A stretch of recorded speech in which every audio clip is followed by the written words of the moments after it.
Good afternoon and welcome. My name is Cristina de Leon, and I'm the Associate Curator of Latino Design at Cooper Hewitt. I'm delighted all of you have joined us for our Enid and Lester Morse Historic Design Lecture. Though the museum remains closed to the public, we're thrilled to be able to welcome you virtually to this event and can't wait to see you all again in person soon, we hope. Thanks to the tremendous generosity of our trustee, Denny Morris, and her husband, Lester, through this program series, Cooper Hewitt invites scholars, historians, educators, and designers to dig deep into our permanent collection and share their unique insight into our understanding of design as a social and cultural force in the world. Today, I'm excited to welcome Dr. Dori Tunstall, an accomplished design anthropologist, public intellectual, and design advocate. Currently, she serves as the Dean of Design at Ontario College of Art and Design University, where she is the first Black and the first Black female to hold the position of Dean at the institution. Dr. Tunstall has held previous academic positions at Swinburne University in Australia and at the University of Illinois. In addition, she has worked as a UX strategist for Sapient Corporation and ARC Worldwide. She holds a PhD in anthropology from Stanford University and a BA in anthropology from Bryn Mawr College. Dr. Tunstall works at the intersections of critical theory, culture, and design, themes which will be addressed in her talk titled, "A Change is Gonna Come, Black Speculative Future for the Cooper Hewitt Smithsonian Design Museum Collection." During the presentation, we encourage you to use the chat box at the end of the hour, we will open it up for questions, which you may submit through the Q&A box. Please also note that the closed captioning is available through the icon at the bottom of your screen. And we will also be recording today's program, which you will be able to find on Cooper Hewitt's YouTube channel. And now I'm so honored to introduce the esteemed Dr. Dori Tunstall. Welcome. Good afternoon. I'm so excited to be here with everyone. So I'm going to share my screen. There we go. First, I'll begin with a land acknowledgement. I acknowledge the ancestral and traditional territories of the Mississaugas of the Credit, the Haudenosaunee, the Anishinaabe, and Huron-Wendat, who are the original owners and custodians upon the lands in which I live and create here in Takaranto. I also acknowledge the ancestral Lenape homelands on which the Cooper Hewitt sits and recognize the urban indigenous communities who have made New York City their home.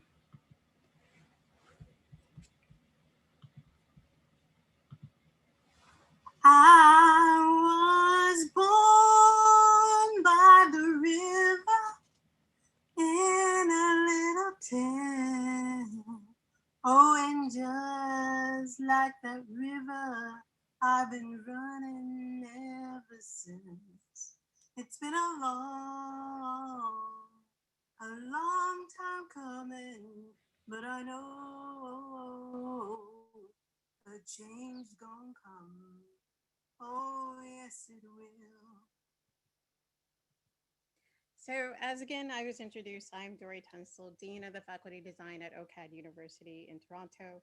I'm also the first Black female Dean of a Faculty of Design anywhere in the world. And as a first Black, I have chosen a theme close to my heart and soul in my talk, "A Change is Gonna Come, Black Speculative Futures for the Cooper Hewitt Smithsonian Design Museum Collection." First, thank you to the Cooper Hewitt Smithsonian Design Museum, the Enid and Lester Morse for contributing to the Historic Design Lecture Series. I want to thank Cristina de Leon, Rebecca Armstrong, and Vasiliki Giannopoulos for spending so much time with me to help me understand how the museum functions. I admit that all errors in interpretation will be my own. This talk is divided into 4 parts. Part 1 will look into the Black collection that currently exists in the Cooper Hewitt Design Museum, or a selection of that. Part 2 will look at the Cooper Hewitt's curatorial praxis. Part 3 will look at the Black People's Museum, which is my attempt in many ways to co-create a Black collection. And then the 4th part will be selecting items for a speculative Black design collection that, with a call to action, might eventually become part of the Cooper Hewitt Smithsonian Design Museum. It's been too hard living, but I'm afraid to die, 'cause I don't know what's up there beyond the sky. It's been a long time coming, but I know a change gon' come. Oh, yes, it will. So almost a year ago to date, I was asked to give the Morse Historic Design Lecture. And I was so excited, so excited. Since my days with the US National Design Policy Initiative in 2008, I've greatly admired the museum and its programs. And I knew the question that I really wanted to explore was, how can I tell a story of the Black experience through the Cooper Hewitt Smithsonian Design Museum collection? Now, I am a professor, which means I have to define terms. And so just to kind of level set, by Black, I mean individuals who self-identify as well are socially labeled as Black peoples of African descent, including Africans and African heritage peoples from the Caribbean, North America, and Latin America. Again, I've spent 6 years in Australia, so I do understand that the term Black also refers to the context of Aboriginal, Torres Strait Islander, and Melanesian peoples, which is why I'm deliberately drawing a boundary around my discussion so that I make sure that I'm speaking very specifically about a specific type of Blackness that I want to engage with. And so by Black, I'm referring explicitly to those who are African or descendants of the 12 million enslaved Africans who became part of the African diaspora. And as, again, this PBS images show, that many of them ended up being sent to North America, as well as South America and the Caribbean. So like a good researcher, I started my search query and was excited to see there was 39,000 results for Black design. So I thought this is going to be so easy. The difficulty is just trying to figure out which designs I wanted to choose. But as I began to go through the results, there was not much left after culling through references to European or European Americans who had the last name Black, or references to the color Black in an object. In fact, the search under Black design was completely unsuccessful in terms of pulling up the results that I needed. So I began to search like African American design, design, Black, African design, Black arts. I then started exploring collections through countries, Kenya, Ghana, Jamaica, Haiti, Brazil, anywhere I thought there may be Black populations making things. And so this is just to say that the 5 objects that I'm going to talk about just gives a sense of what I was able to find and to be able to construct a story about. The first object is a South African beaded apron, circa 1896, gifted to the museum by Mrs. Daniel Putnam Adams, whose maiden name was Adelaide Barclay Coop. Adelaide was a member of the advisory board of the Cooper Hewitt in 1968. And the Adams themselves are a prominent banking family who, according to the Ridgefield Historical Society in Connecticut, have a deep connection to the formal establishment of baseball as a national pastime in the US. The catalog itself gives very few details around the objects in terms of its context of use, or again, where it specifically comes from in South Africa. But based on the rectangular shape and the fringe pattern at the bottom, it's most likely Zulu as opposed to Ndebele or Khoisan design. And like most beadwork, the designs in and of themselves are meant to communicate social position and status, married or unmarried, high rank or low rank. But an analysis would be required to decode the actual message in the beads in and itself. And that is really outside of both the scope of my expertise as well as the scope of this talk. The second object that I focused on is a status cloth made from raffia and originating from the Democratic Republic of Congo, specifically the Kuba Kingdom and the Shoa group within the kingdom. From the late 19th century, the museum purchased this textile from the proceeds of the Planier Fleury Fund in 1957. And this was a fund that was set up from the profits of basically the first design museum shop set up in North America. And both the shop and the fund was established by the Hewitt sisters, who are the co-founders of the museum. The catalog itself provides greater details around the context of use, so it being acquired within a man's lifetime and displayed at his death as part of the signs of wealth and social position. They were also used as items of trade. It describes the potential cosmological aspects of the designs and the process of making. For example, the men do the weaving and the women finish the cloth. But what do these two items tell me or us about a Black experience before the 1900s? They tell us that beautiful and meaningful objects were made with great skill and craft in Southern and Central Africa, even during the processes of colonization. And yet, while this is a Black experience, as an African American, is not directly connected to my Black experience as a member of the African diaspora. As this PBS graphic shows, most likely my ancestors were brought to North America from West Africa, and specifically Angola or Senegambia.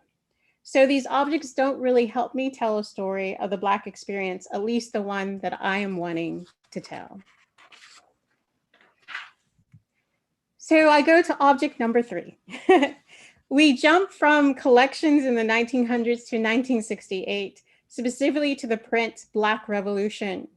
Designed by award-winning African-American artist Lev Mills, he taught for over 40 years and served as chair for over 30 years of the art department at Spelman College in Atlanta.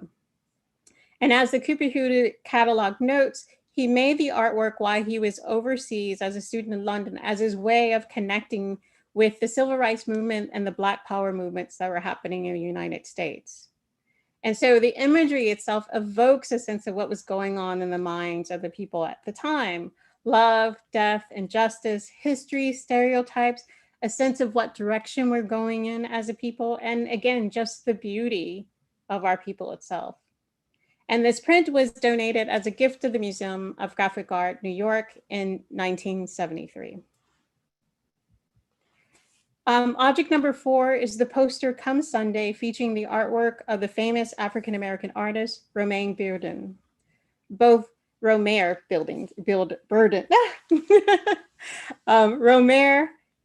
Bearden, both made and acquired by the museum in 1975. It was part of a portfolio of 12 USA 1776 bicentennial prints, including posters from a wide, diverse intersection of artists.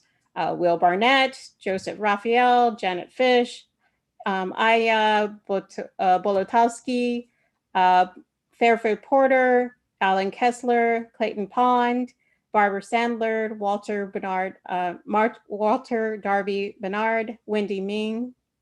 And again, compared to the revolutionary posters of Lev Mills, Romain's posters evokes a calm mood. You have the yellow sun, blue sky, a girl in a kerchief holding a doll on the porch, an elder and a young child walking in green grass.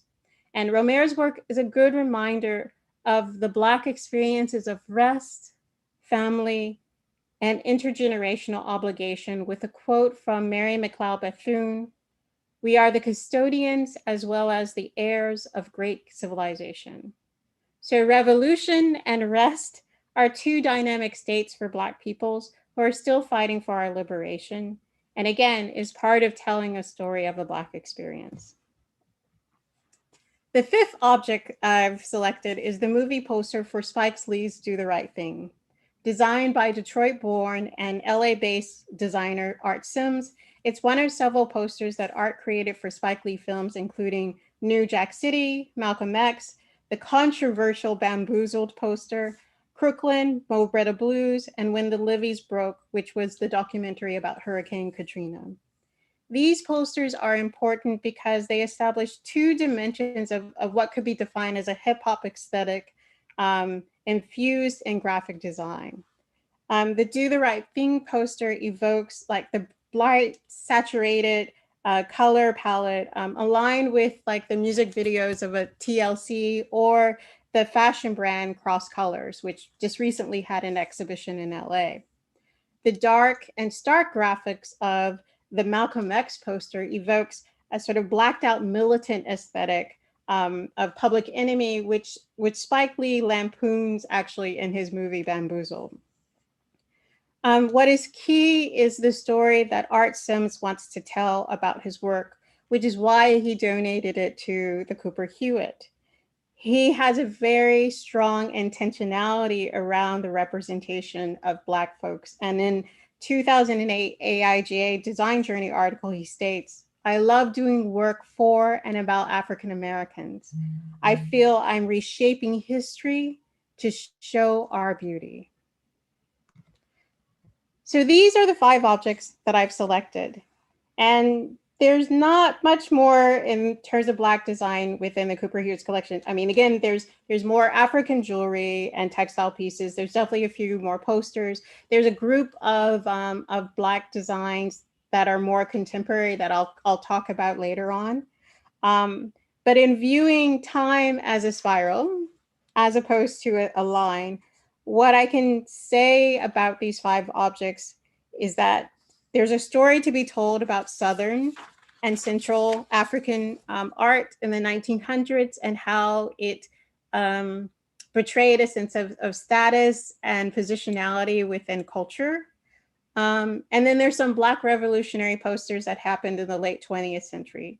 And like I said, there are a few objects that fill in the story more, but from the selection of objects that I was able to pull for from the collection itself, that's the limitation of what could be done in terms of how can I tell a story of the Black experience through the current contemporary Cooper Hewitt Smithsonian Design Museum collection.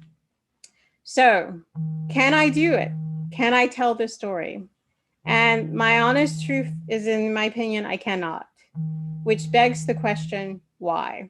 Why can I not tell this story? I go to the movie and I go downtown. Somebody keep telling me don't hang around. It's been a long time coming, but I know a change gonna come. Oh, yes, it will.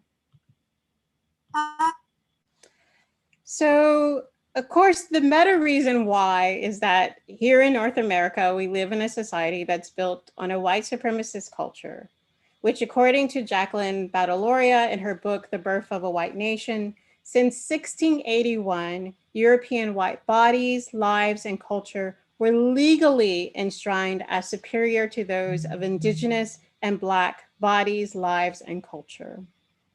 But how that's been operationalized within the context of the Cooper Hewitt relates to what I frame as kind of the 4 phases of its curatorial practice. And here I want to just thank Cristina de Leon for the long conversations that we had about the history and current curatorial practices of the Cooper Hewitt. And again, my apologies for any errors of interpretation. They're all my own. So phase 1 is from 1846 to 1932, in which the practice really centered on the taste-making friends and family of the Hewitt sisters who co-founded the museum. Phase 2 is from 1933 to 1963, in which the museum began to hire its first professional directors and curators. Phase 3 is from 1967 to approximately 2017, when the museum was brought into greater stewardship with the Smithsonian and thus the professionalization of the curatorial staff moved closer alignment with wider Smithsonian practices. And then phase 4 are kind of more recent efforts to open up the museum's curatorial practices beyond its professional curatorial staff and other internal stakeholders. So meet Sarah and Eleanor Hewitt, the co-founders of the Cooper Hewitt Smithsonian Design Museum. The Smithsonian book, which describes the sisters' history, written by Marguerite Massenter, details just how amazingly smart and erudite and worldly the sisters were, and the deep mission around education and good taste in some ways that was the focus of them co-founding the museum. And yet I'll borrow from a quote from the pamphlet or the book itself to talk about what was their primary focus of collecting. And so to quote, "The sisters filled their scrapbooks with news clippings about happenings in Paris, London, Vienna, and Russia. Articles concerning major collectors, exhibitions, auction prices, and more revealed the focus on learning about and purchasing objects in Europe. Sarah and Eleanor were also engaged with the directors of the Musée des Arts Décoratifs, who offered advice about the organization and collection of objects for their future museum and accompanying library," unquote. The pamphlet goes on, or the book goes on to describe the donations of European drawings and textiles and other decorative arts from their, again, their wealthy friends and family. But it is clear that the original intent of the collections of the museum was to have the best of high design, high European design, and bring that to, in many ways, the industrial masses of the United States. In the second phase, Kevin Hathaway was hired as the first professional director of the Cooper Hewitt in 1933. And Hathaway helped establish kind of more professional systems of acquisition and cataloging, increase, of course, the collection itself, and set up a range of quite, at the time, blockbuster exhibitions to increase the contribution in many ways of the museum to understanding American design and European design. Yet, as you can see from this 1945 marketing image, there is a still strong European and European American focus in the collection, just based on who the collection was meant to teach. So this is an image of him showing objects to engineering students from the Cooper Hewitt. And again, as you can see, they're all male, they're all white.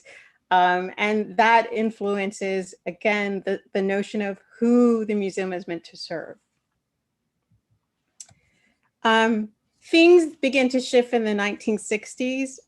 Part of this shift is, again, bringing the Cooper Hewitt in closer alignment with the rest of the Smithsonian curatorial practices and structures. And again, even in the objects that I talked about before, there was a great effort in the 1960s to increase the number of Black design and other representational designs within the collection.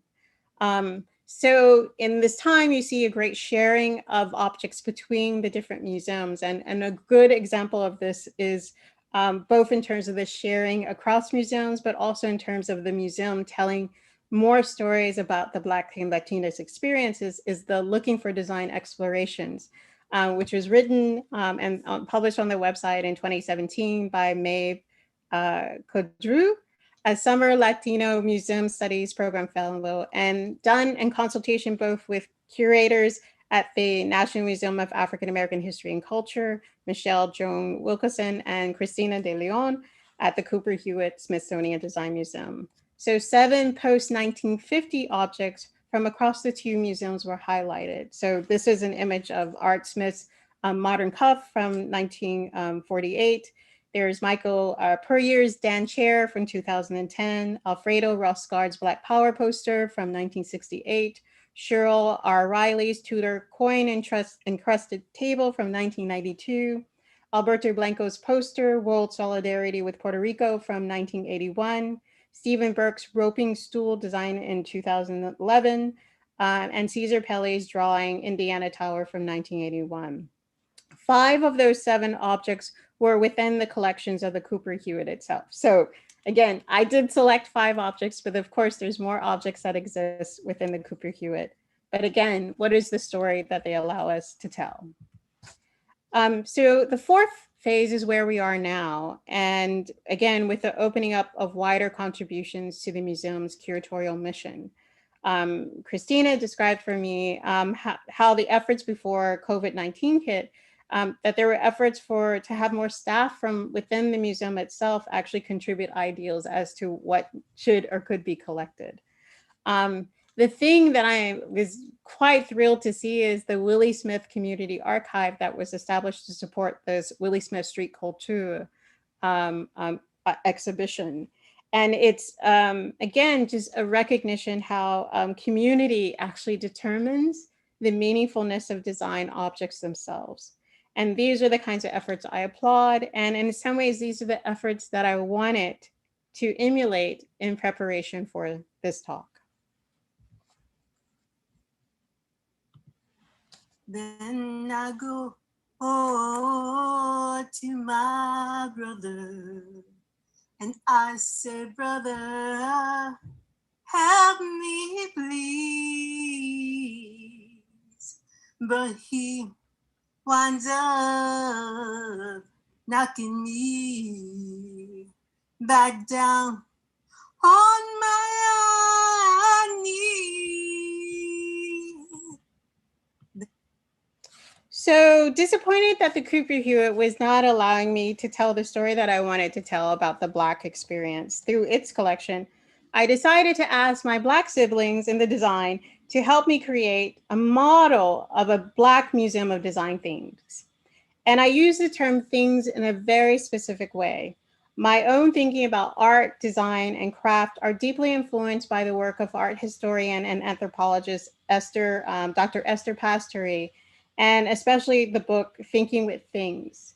And to the extent that my work is focused on the decolonization of design, the use of the term things helps us eliminate the implicit hierarchies in which objects are categorized as art at the top, design somehow in the middle, and craft at the bottom in terms of the status ascribed to the object itself and the financial remuneration given to the makers.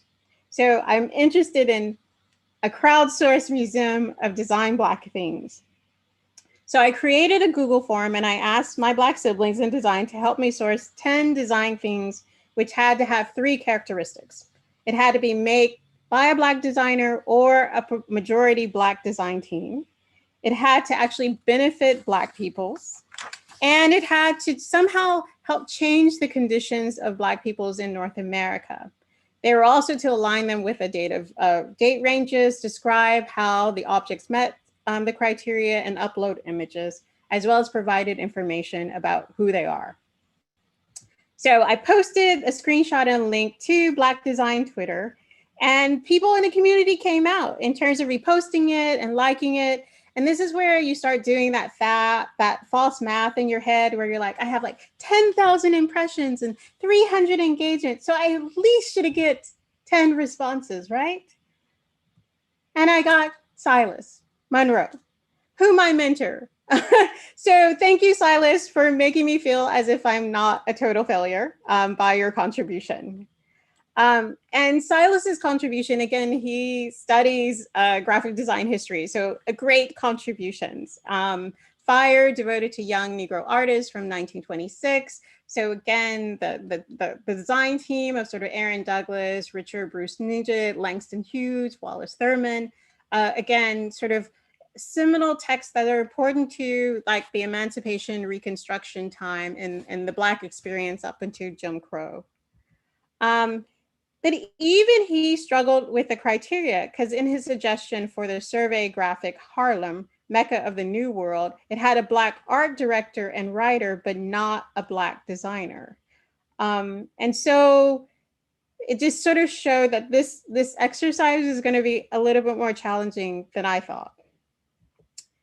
And so I did have conversations. I had a really beautiful conversation with Black designers about the project. But I wonder like why, in spite of all the Twitter love, that I didn't get more responses. And thinking about that, I posted it probably like 2 months ago. and all the things that are going on in the world, the truth is like Black folks be tired. It's not easy, you know, being Black since the 1500s, but between the continuous murdering of Black peoples and the disproportionate effect of COVID-19 on Black communities, we are tired. And so the task that I gave was a little difficult. Like the bias Black folks is pretty easy. And there's lots of things that you can do that just was made by Black folks because we're a very creative group, a very creative community. But the list begins to drop significantly when we begin to think of things that were by us and for us. And this is, I refer back to a conversation I had with Forrest Young, the global chief designer, design officer at Wolf Olins. And he's doing this amazing project where he's designing images for like 365 design things by Black designers and inventions. And so he's going through his list and I'm like, well, yeah, that's bias, but that didn't benefit us. I mean, like the invention of the golf tee, like that didn't benefit us. Maybe Tiger Woods, that's the only person it benefited. So we went through many of his items of this list, and while it was by us Black folks, it necessarily wasn't for us Black folks. And if those that were for Black folks, they maybe not necessarily change things for our Black folks. And it's really interesting, like whole areas of like architecture, for example, were eliminated because in some ways, many of the great architectural things that would be documented made by Black folks, but not necessarily for us Black folks. And this includes the White House itself. So by us, for us, and change us as a criteria requires just, again, so much more research, deep oral history and archival research than us Black folks have the time to do in the time of the call, because there's a lot of other stuff that we're having to focus on. And so in the absence of being able to do that deep research in some ways, the examples are few and far between. But this project is important because hashtag Black Design matters. And it matters because design is the tangible embodiment of our everyday lives and how we communicate the meaning of our lives to future generations. Whoa, there's been times that I thought I couldn't last for long, but now I think I'm able to carry on. It's been a long time coming, but I know a change gonna come. Oh, yes, it will. So I moved to part 4 of this talk. How could we tell a story of the Black experience through the Cooper Hewitt Smithsonian Design Museum collection? What would that speculation look like and feel like? And again, for this speculative engagement, I'm going to narrow even more the boundaries by which I'm defining Blackness to just the experience in the United States. And again, I live in Canada, so I know there's other histories. I live in Toronto, so I know where the Black culture is strongly Caribbean, so I know these histories are different as well. But since the United States story is my story, I am more personally invested in exploring the nuances of that story as told through Black design themes. So the first object in our speculative Black design collection is an Akan language-speaking people's weight used to measure gold dust. This one is dated between the 1400s and 1720s, which is why it can be placed in my like pre-1619 part of the exhibition. Now, we would have to borrow it from the National Museum of African Art, but it would allow us to tell us a story of making by us Black folks. The Akan artists, designers from present-day Cote d'Ivoire and Ghana were and still are exceptional makers who use a wide range of materials, including copper. And it is definitely for us in terms of this was an object that was put to everyday use to weigh gold dust in exchange in the markets. And the catalog notes that it was actually small enough to be easily carried in sort of a small bag or pocket or whatever way that you could carry it easily. And it also changes the perception of us, because I connect this object, this Akan weight, to the story of the real historical figure, Mansa Musa, who is the richest man who ever lived and who ruled Mali from 1312 Common Era to 1337 Common Era. And a devout Muslim, the Thehajji undertook in 1324 was noted for its large entourage of soldiers, slaves, servants, camels, horses, all carrying hundreds of pounds of gold. It is said that the gold that he provided just in a drop-off stop to the Sultan in Cairo was so great that it reduced the value of the currency for 12 years. The education centers he supported in Timbuktu, the mosque that he built in Gal and Timbuktu, again, speak to the greatness of African peoples before we were enslaved and brought to the United States. The second object in our speculative design collection is a burl bowl from between 1750 and 1850. This covers the time of the first arrivals of Africans to the United States in 1619 through to about the American Revolution, or just after the late within the American Revolution. We would have to borrow it again from the Smithsonian National Museum of African American History and Culture, but again, it'll allow us to tell a story of the forced migration of African peoples to the Americas. It is by us Black folks because the Antichrist symbols incised on the rim are originally created by the Guyaman people of Ghana and Cote d'Ivoire as part of the Akan culture, which is the same culture of the weight.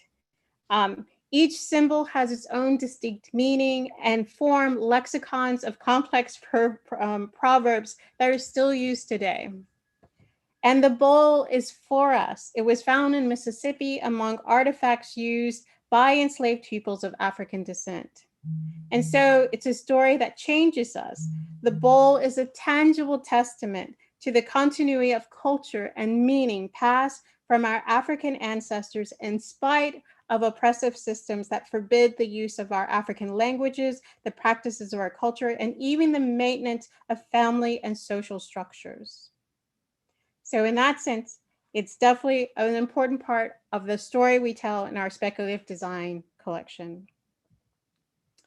The third, in respect to my Canadian home at the moment, the third object in our speculative design collection is a page from the Provincial Freeman Weekly, first a weekly and then a bi-weekly newspaper established by Mary Ann Shadd from 1853 to 1860. The paper was, again, by us, and although Samuel Ward and Alexander MacArthur were listed as the editor, Mary Ann Shadd, an African-American, Afro-Canadian woman, was the true publisher. And when her family moved from Canada due to the passing of the Fugitive Slave Act of 1850, which required the returning of escaped slaves and from slavery to the South, she established this newspaper in order to, again, advocate for the abolition of slavery, for women's rights in the suffragist movement, the education of Black folks, and generally the uplifting of the race. And due to the sexism of the time, she first had to hide her gender just by using her initials. And even when she came out as a woman and the main publisher, the sexism and the critique of her blunt editorial voice led to financial difficulties that forced the publication to shut down. But this newspaper changed us because her activism put Black voices, Black intersectional voices at the center of the abolitionists and the suffragist movements.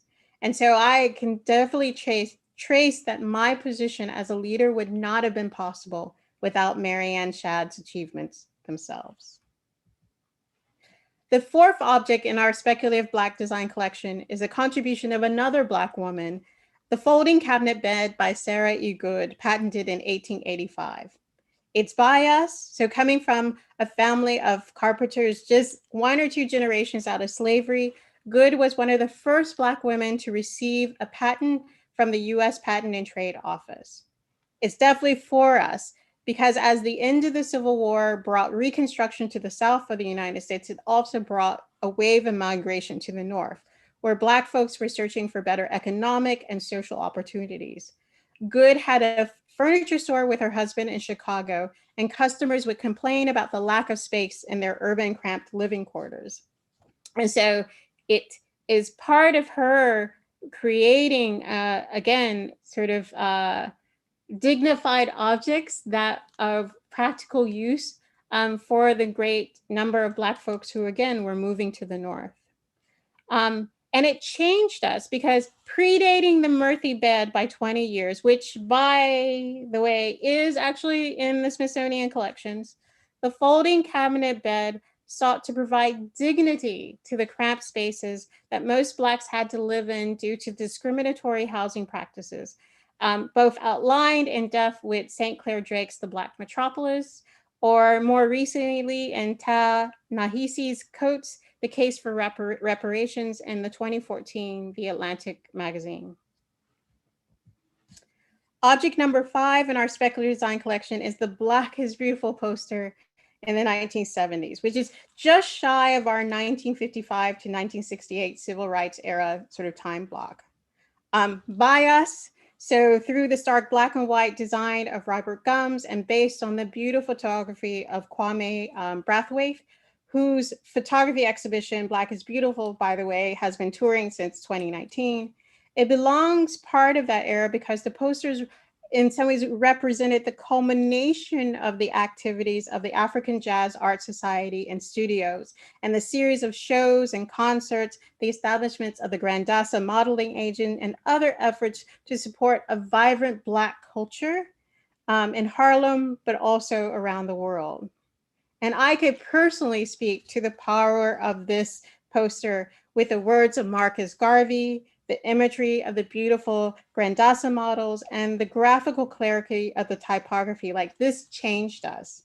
Because I can stand here before you with my hair puffed up and a natural afro, wearing Afrocentric jewelry and clothing because of this poster and the t-shirts and the posters and the flyers and the Blaxploitation movies with Pam Grier and the hair care products. That means that I can look in the mirror every day and find my kinky hair, my wide flat nose, my golden dark skin, infinitely and breathtakingly beautiful. And that is the power of design.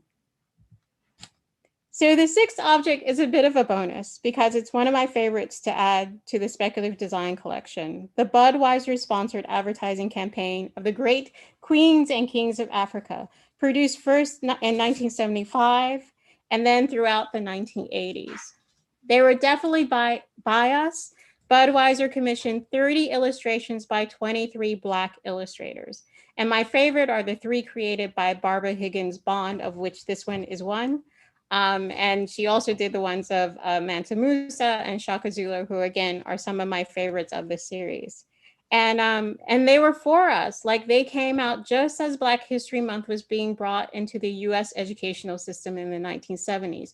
And I remember as a 7 to 10-year-old attending every year the Indianapolis Black Expo and going straight to the Budweiser booth in order to get the latest King and Queens of Africa poster or calendar or booklet or whatever was available, because I was so drawn in by the power of that imagery. And so the images of King Akhenaten and Queen Nefertiti, of Mansa Musa, of Shaka Zulu, like, these are the ones that when I close my eyes and I think about the greatness of our African ancestors, these are the images that I see. And it's changed us, it's changes. Our visions of Zamunda and coming to Africa, our visions of Egypt and Michael Jackson's Remembering the Time, our visions of Wakanda and Black Panther, all owe their debt to these series of illustrations and designs and advertising for beer. But again, so powerfully changed our notion of who we are and who, as Black people, we have been and who we can be. So returning to our time spiral, through these 6 objects, you can tell a very compelling story of the Black experience through the collection. It would just be one story, and in many ways, it's very close to my story, but it just shows how powerful it would be if the National Museum of Design is able to use design itself to validate the beauty of the existence of Black peoples in the United States. So let's make it happen. The first call to action is to have us, the people, do the archive. Again, this was what the attempting to do through my, crowdsourced Museum of Black Design things. But again, maybe it's just taking the time to have this filled out so that we can really begin to understand the meaningfulness of Black design things. And again, there's other initiatives that are doing this. So there's the People Graphic Design Archive, which the Cooper Hewitt is actually supporting quite deeply in terms of its advice that it's had provided to the organizers of this initiative. Next call to action is pay us to be community curators. I often state that after the Emancipation Proclamation, Black folks should never work for free because the whole world owes us reparations for our stolen labor during slavery. So pay us to be community curators because the work that we will have to do to create this archive is hard work, it's deep work, and it's valuable work for which we should be remunerated. Hire at least 3 Black curators, and those who know the work that I'm doing around decolonizing design for hiring, 3 provides the start of a critical mass that supports Black employees feeling free to be Black in the context in which they're working. And then call to rich people to donate, but with no strings. You might have an amazing collection of items, but do they allow us to tell the stories of Indigenous experiences, Latinx experience, Asian experience, and of course the Black experience? So give with the opportunity to allow the people to curate what is meaningful in their lives.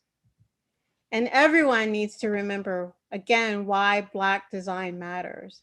Design is the tangible embodiment of our everyday lives and how we communicate the meaning of our lives to future generations. And so if museums are not supporting us in telling meaningful stories, then these institutions themselves become meaningless. So that is my presentation. A change is going to come. Back Speculative Futures for the Cooper Hewitt Smithsonian Design Museum. Just a shout out to Trey Seals, who's the Black creator of the Marsha, and they are typefaces that I use in this presentation. So Black type matters as well. And here's my email, Twitter, and Instagram. So feel free to contact me at any time to talk about these topics. So I'm going to stop sharing. Dori, thank you so much for that impassioned call to action and your discussion of the collection. I want to make sure that we have time to get to the questions that are beginning to come through. So I'm just going to get right into it. The first one is, in addition to diversifying the collection and the curatorial team, what other steps should a museum take to be more reflective and responsive to the Black and Brown experience? Well, I think this experience, this like happens at all level. Like, so again, you need representation on the board, right? You need representation in the curatorial staff and the management staff. Like, people underestimate how important it is to build authentic relationships with different communities. And so in some ways, the assumption of hiring more people are part of curatory staff is you're hoping that they come with those connections to those communities and trust the institution enough to bring those community connections into the institution itself. But again, if we have you need diversity at all levels. It has to come from the level of power, the level of influence, the entry level, and it has to be deeply, deeply, deeply embedded in a strong connection between the individuals in the institution and the communities that you're just wanting to embrace, right? To understand, again, how meaningful this institution can be to the lives of people. Thanks. Okay, the next one. Throughout your discussion, you've highlighted how difficult it is to form a narrative on Black design. As a history of art and design grad student, narrative seems like the bread and butter of our practice. Do you have any recommendations on how to navigate these gaps in the historical record in order to promote repair through scholarship? Yeah. I mean, you know, like, as I said, the challenge in kind of crafting this sort of Black design museum is where do you find the documents, right? Many of aspects of our lives are not well documented, you know, if you're going outside of the contemporary moment. What I ended up doing, which was really just interesting in terms of like this, there's like the research that I did around the Sarah Goode's like cabinet bed, was like I started trying to find of like, are there any references to it in poetry? Is there any references to it? And like I started going on these weird kind of tangents to try to, and again, not tangents, just trying to find like for our community, where are the places where our everyday lives are mentioned? So in the same way, if I'm thinking about the contemporary context and I want to know what's going on with Cristal, you know, like then I would go through a bunch of like hip hop songs and trying to find the reference of how they're talking about and what role it's playing in life. So thinking at the same sort of thing is like, can I go to music? Can I go to these other forms of documentation of our lives, which are not seen in the same way as being part of like a sort of a visual patent, let's say, archive, because there were ways in which we tried to capture our everyday lives. And it's just a matter of finding those alternative formats and forms in which that knowledge is held. And again, it's a thing where, again, we have to create the narrative bridge around it. And there will be gaps. And again, I'm like the queen of caveats in terms of saying, well, this is the limitations of my knowledge. But I think it's important, again, because these things matter in terms of how we understand ourselves, opening ourselves to the different ways in which they would be expressed and addressed by our own communities is part of that stepping out, to find the way to contextualize what these objects could and might have meant, right? What role can white curators play in helping to build these collections? I mean, this is the thing where I always say like the work of decolonization is the work of white folks. and because in some ways like they've set up the structures and they've set up the limitations of possibility. So the first work is kind of just opening up the limitations of possibilities by just making sure that you yourself are not closing down those possibilities. But it's also, again, like in the context of research, is like it's helping to do the work, helping to do the, like, I think because objects have different meanings, you need in some ways a plurality of ways of understanding and embracing. And for me, some of that comes through like dialogue, right? So I have dialogue with my white colleagues about a variety of things that actually helps me deepen my understanding, both in terms of like the perspectives they have, but also in terms of the gaps in their knowledge where I'm like, oh, I just made an assumption about that, but actually now I actually have to think about it because I have to somehow help facilitate the process of filling in that gap in their knowledge, right? So again, none of this work can happen like individuals sort of being separated off. What we want is a plurality of experiences, a plurality of objects and things in our collections, and without hierarchy, right? That because the meaningfulness of an object is not stratified. It's I have a meaning to it, you have a different meaning to it.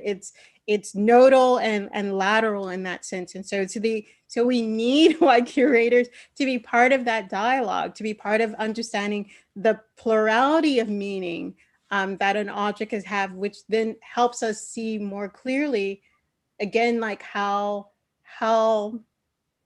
objects connect us to current understanding and future possibilities.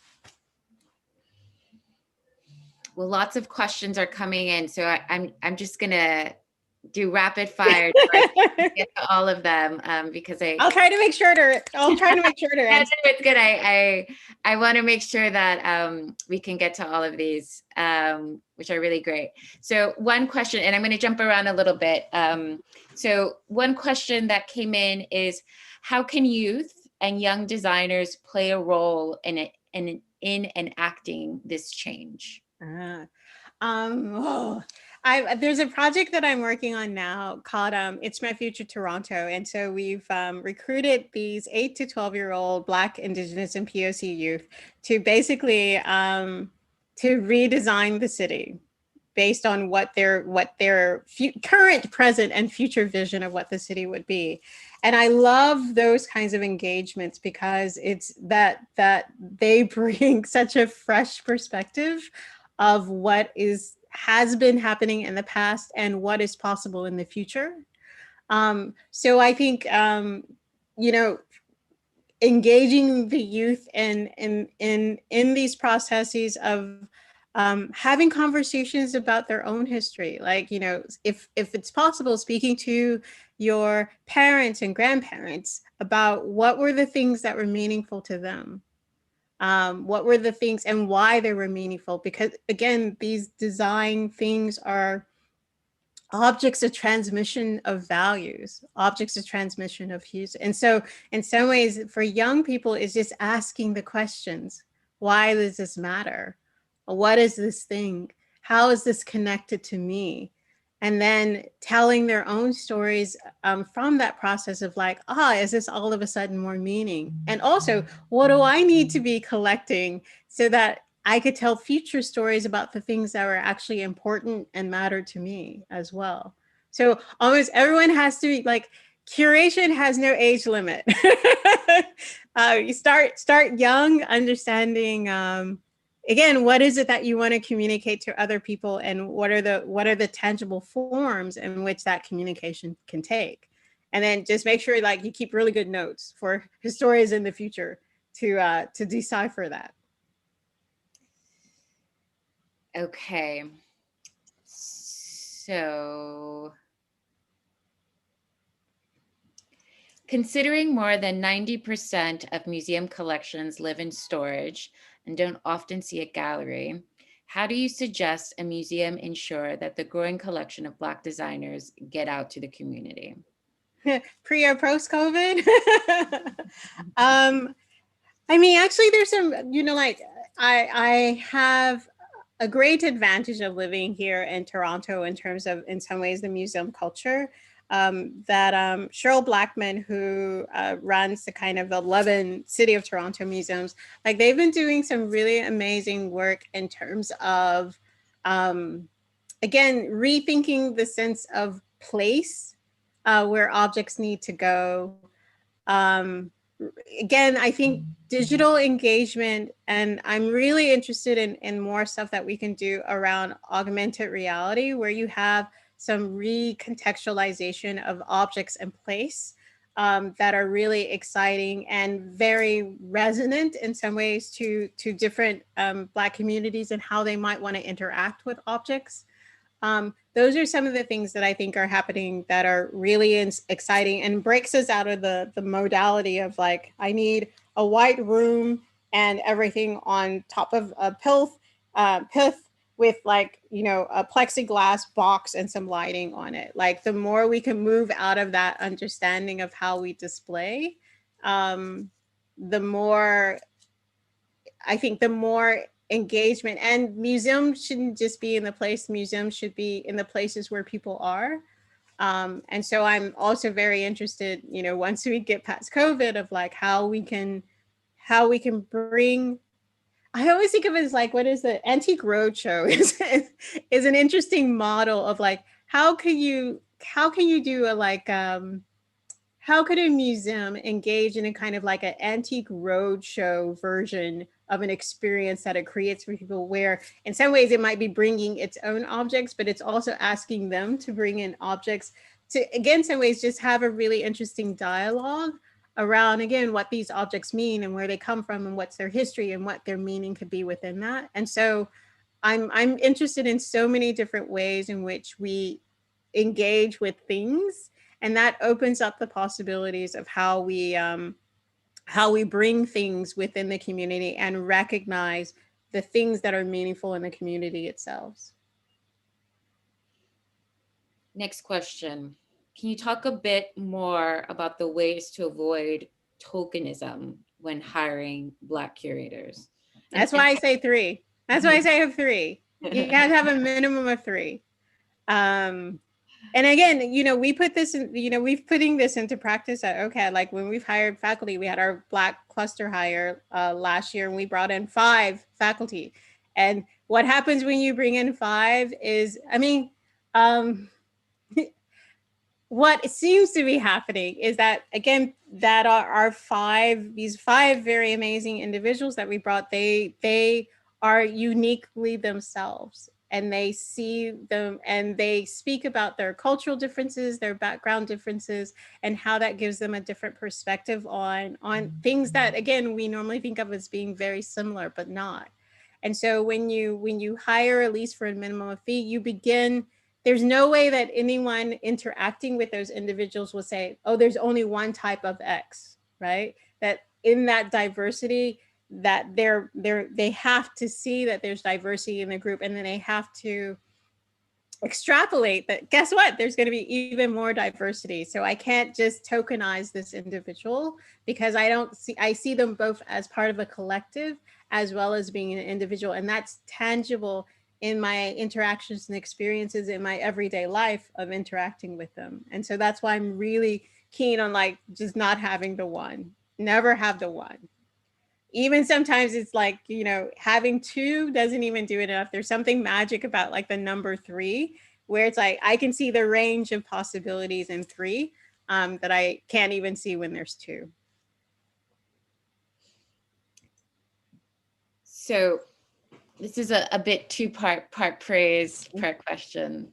Dori, this lecture was mind-blowing and so inspiring. This is the kind of lecture I wish I would have had as a young design student. Your research showed how much work is still to be done in design and design history. How can institutions and design schools in particular adapt your recommendations for the Cooper Hewitt? Oh, thank you, Silas. I mean, Silas, you asking this question in some ways is like ironic, because you're already doing that work. You're already building the curriculum. You've already built the classes, right? You've already dismantled those structures and put up new ones that so many people now have the opportunity to engage with, because it's already recorded. They just have to pay for it, right? So in some ways, I think there's so many beautiful activities and initiatives that we are doing to take advantage of this moment. And what I mean by this moment is that this is a moment in which there's openness to listening to the importance of Black lives and Black experiences. Now, how long that's going to last, I'm going to try not to be cynical about it. But what gives me always that sense of hope is how, as a community, we are taking advantage of this moment. And the documentation that we're doing around like, how many Black designers are there in 365 days of Black design? And here's your Black history of graphic design, like all of the ways in which you've taken advantage of this moment, like we can't go back. Like we can't go back to that ignorance that exists before, because we've done such a good job of making ourselves present and making ourselves able to be understood by ourselves, as well as our allies, and even some people who may not be our allies in the struggle for liberation. And so the work is already happening, and the institutions are listening and being open, right? Like having this conversation today with the Cooper Hewitt, that like they knew what I was going to talk about a year ago, right? And they're open, and that just says a lot about what the possibility of change that we can do in all of the institutions that we are in alignment with, right, in care with. How is it possible to work cross-culturally? Meaning in the present time, anti-Asian racism has shown a concerning rise in the past months. How can communities work together inside the museum, but also outside, to raise awareness to all the social issues, injustices, biases animating US, perhaps Canada, to a lesser extent? Um, so, I mean, again, the amazing thing that I find about like my Instagram feed is the diversity of people that I've somehow collected in my lives, where I'm constantly exposed to the struggles of others.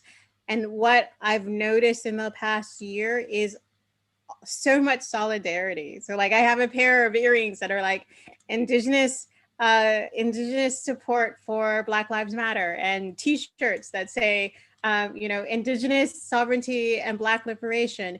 There was the whole, and again right now with the rise of anti-Asian um, um, uh, again, violence is probably just the best word to use, that there's a lot of calls out around like, first, let's talk about the relationship, because many of the ones who are perpetuating this violence are from the Black community. And so there's been a lot of really important conversations that are happening in social media saying, again, don't use this to bring forth anti-Black sentiment, but also Black folks, we need to come correct in the way in which we're thinking about our Asian allies and colleagues, and understand the way in which the model minority hides the poverty, the discrimination, and all of those experiences that we share. So you can't talk about what's happening with Africans in China, because the African or the African American experience and the Asian American experience and the Canadian Black and Asian experiences are very different and unique, and these are different people, and we are all sharing different positions in relationship to structures of oppression, but we all have to push together against those structures of oppression. And so that work is happening. What's the role of museums in that? I think, again, many of our museums are closed and shut down. But I think the roles of museums, and again, you're beginning to see this, like, in the publications, is again, helping to build a richer understanding of history and culture of these communities, and being quite explicit in showing the intersections, right, between these communities, and how we have shared interests and how we have shared tensions between each other, and keep it very real in our understanding that, again, the more we turn against each other, the more that we turn against the real enemy, which is these structures of oppression. And so the role of cultural institutions is to help us, again, build that nuanced understanding, so that we can see where we are in alignment and where we have our own differences, and allow ourselves to go our own ways in how we fight structures of oppression, but understand we're all contributing to the dismantling. And that's the thing that we need to be sharing, is we're all in this process dismantling these structures. So once you've hired at least 3 people, curators, gotten representation on the board and across all levels of management, how do you know it's working? What metrics or tangible change would we be able to utilize as evidence of change? So the metrics are the experiences of the people in the institution. Like I constantly know as an institution how OCAD University is failing, because I've built relationships that my students will tell me so. I've built trust enough in my faculty that they'll come to me and they'll tell me what struggles they're happening. So that if they come to me and they're saying, hey, I'm feeling good, I'm feeling supported, I'm feeling nurtured, I'm feeling like I can flourish in that environment, that is the only metric that matters. That is the only metric that matters, is the quality of their experience and sense of belonging. And so the work you have to do, if wherever you are in that system, is to be listening, deeply listening to how people are describing their experiences. And when there is a misalignment between the values that you're putting forth by having all this diversity and the experiences they're having, it's like instantly hold that institution accountable for changing it, and then they will tell you when conditions are changed. They will tell you when they feel less stress about engaging with their colleagues. They will tell you when they feel supported. And so it's, you know, I could collect all the metrics in terms of like the numbers of people. I can do tons of surveys, satisfaction surveys. And those things are important to the extent that institutions like numbers. But I know, I will only know when we're successful when they come to me and they say, this is a place where I can breathe. This is a place where I can feel I can be myself, all of myself. Don't have to leave anything behind, because I know that all of who I am will be embraced and valued by the institution. And that for me, like I said, that's the only, I'll report on those numbers, but the only thing that matters to me are those moments when they feel like I belong here. Thank you for making me feel like I belong here. And that's how you know. It's the only way you know. And this next question, which just came in a few minutes ago, but I think it's a very interesting one. So forgive me, everyone who's answered a question at the beginning, and I sort of jumped over you, but I'm just trying to think about variety. Considering most curators stay in their positions for long periods of time or spend their entire career at one institution, should people step aside to make room for curators of color? That's a hard one.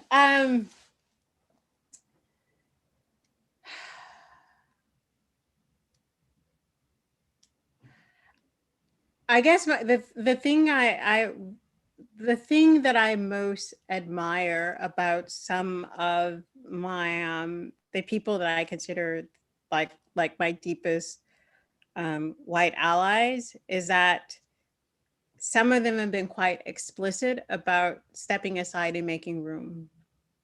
And again, it's not like they go on and do other things and different things, right?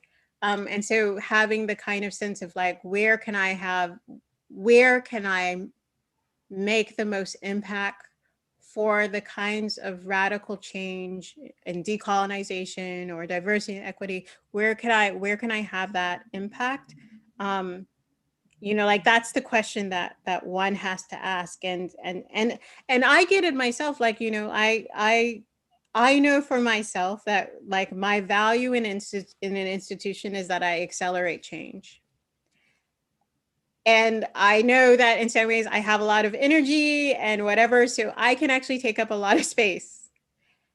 So I am constantly thinking about where do I need to sit down in order to allow people to step up, right? So the thing I've been doing now, like I give so many talks, and I've been delegating them to my other faculty members. And, you know, and that has, you know, like most of my talks I get paid for. So like that has like financial implications. It has prestige implications, you know, depending on what the talk is. But I know that in order to create space, I need to sit down. And sometimes I could work it out, you know, like where we can share the platform, right? We can share the platform. But I'm learning more and more that I need to get out of the way in order to allow them to flourish in this context. But it also means I can be in different contexts. So like another example is like, I'm removing myself from a lot of boards that I serve on. And I'm suggesting to those boards that you should bring on this individual, this other individual, this other individual, right? And what this allowed me to do is that actually then the boards that I'm on, that I'm moving towards being on now, are the boards where I would say the people that I'm delegating to would not be seen yet as being ready to be on those boards, but by giving them the experience of being on the other boards that I've left, that, you know, in 2 or 3 years, they may be seen ready to be on those boards, and then I'll move out of the way and I'll go to another board or I'll do another thing like that. So So it's hard, right? Because you have to always be thinking, where can I make the most impact? And sometimes the place where you are, the way in which you make the most impact is to move on to somewhere else. And that's, again, something you have to reflect on for yourself. But I would say, um, I don't know. I'm a person, I never imagine, and in my career, I've never been at a place longer than 10 years. So for me, I actually have a hard time imagining being at a place for my entire life. Um, but again, because I think that way and I understand that way, I always saying like, who are the 5 people that I can replace myself with when eventually I leave this institution? um, because um, because my role is to open up possibilities for others. I'm not going to be here forever, so I need to open up possibilities for others. And I've done a lot of that. Like especially in the States, I had to do a lot of work to open up design spaces for indigenous designers. And sometimes fighting against, other Black designers saying, no, we need to sit down as Black folks because these are the first peoples. These are the first peoples. So they need to get theirs first, but before we talk about what it is that we need. And so, so again, in this nesting that we have of like privileges and ability to speak and ability to hold platform, that there's places where we all have to sit down for other people to have the chance to stand up, right? To stand up. Okay. Maybe one more question, and then we'll close it out for the afternoon. Through the Willie Smith Archive and other examples, we see how much design history is held in personal repositories and therefore outside of conventional history and scholarship of design. Can you say more about the power of the archive in activating and decolonizing museums? I mean, that's technically speaking, my phone is an archive. And is an archive of everything I wear, everything I've eaten. To the extent to which I post what I do every day on Instagram, you have like and I could go back, and again, Instagram and Facebook does it for me. Like 3 years ago, this is what you were doing. This is what you were wearing. This is the people you were hanging out with. So I think digital allows us in some ways the capacity to really we're already archiving our lives, right? We're already archiving our lives. The question becomes, how do we connect those personal archives to other people's archives to be able to tell broader stories of like the meaning of the moment or the meaning of the object that we're trying to in some ways focus on. So in that sense, I feel very optimistic that let's say the struggle with which I was trying to find objects that are pre 1600. The design anthropologist who follows in my footsteps 100 years from now, their challenge will be having too much to be able to even process and figure out. Although maybe they'll have artificial intelligence that will do half the work for that. But I think right now we're in a moment where our ability to archive is really, really strong, and that means we're better able to tell the individual and the collective stories that are really meaningful to us, and hopefully meaningful to other people now and to the future. Okay, I think I'm going to stop there. You can have one more. You can have one more. One more? I'll Okay. be short. We have 2 minutes. I'll give a short answer. All right, good. So thinking a little bit about what you were talking about in terms of sort of historical objects, contemporary objects, and everything that's in the middle. A question here: do you think it is more important to collect historic Black design, or to collect things by contemporary Black designers, therefore supporting their careers? Ooh, okay. So I would say the way I would approach it, and this is why I kind of set up like this little time spiral of different sort of key dates, like say if I was the Cooper Hewitt, then what I would be doing is saying, let's say if I can only buy 6 objects per year, then I would try to make sure that those 6 objects are related to being able to tell that story just in different ways, right? So I would do it across those different categories of time, because again, I'm just saying that there's a very particular narrative arc to the Black experience that you want to somehow be able to explore in different ways. In terms of supporting, like, again, contemporary designers, I mean, like, I don't know. And again, I don't know. I have Christine. You might be able to answer this better. Like, I'm not sure they pay very much. Do they pay very much for the acquisition of design objects, contemporary design objects? It depends. It's a hard sort of straightforward answer to give. We receive a lot of donations from designers who are very generous, but we also purchase objects. We purchase objects directly from designers, from their galleries. We get donations from collectors. So it's a variety of ways. I guess my thing is, in my imagination, I guess I would say that there's probably better ways to support contemporary designers if you're sort of thinking about like that focus, and that there's, again, especially because I went through and saw the gaps. I really think there needs to be a concerted effort to kind of fill in those gaps first, because I guess I say we have more time to be able to support contemporary designers, and we can do it in different ways. Like we can do talks. I love the series like the Cooper Hewitt does, where they like ask contemporary designers to curate like their own sort of like sets of objects and stuff. So I think there's other ways that we could support contemporary designers, and there's such greater work that needs to be done to sort of build a past archive that in some ways that would just be my focus for a while. So just, I was 1 minute over.